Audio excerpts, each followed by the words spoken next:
Let's talk about inflation. It sucks, very pernicious. It actually hits the lower and middle class the most.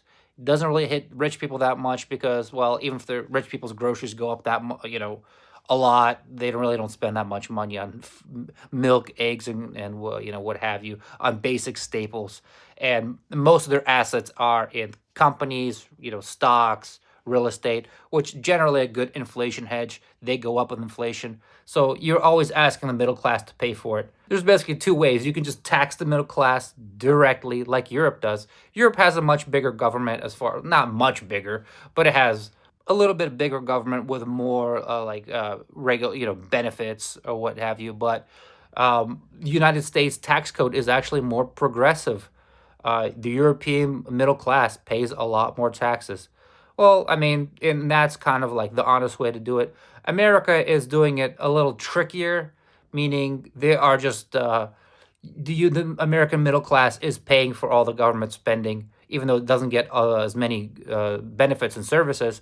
They're just paying it more in inflation. So how does it work? Either the government borrows the money, which means that like China or Japan would buy the U.S. government bonds, and then government issues new bonds, or it can just instruct the Federal Reserve to print money out of thin air and buy the government bonds, new issued bonds, and they inject that money directly into the economy.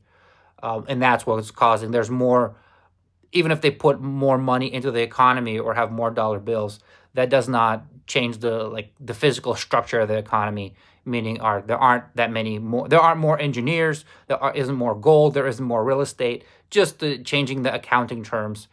Yeah, I mean, it's really good for them because they can use the money right away.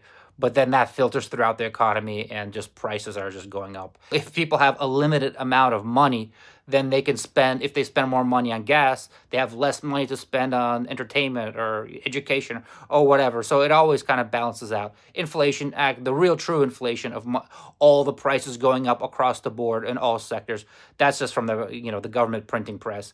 And unfortunately, that's how we're taxed. And even worse, that's kind of a lot of it is really already baked into the cake, because even though they haven't inflated the currency as of yet, because of the debt and all the unfunded liabilities, basically it's gonna, just to keep the government afloat, we're gonna have to inflate away this debt. So unfortunately, just with the borrowing and the government obligations already, that means future people are going to be suffering more inflation.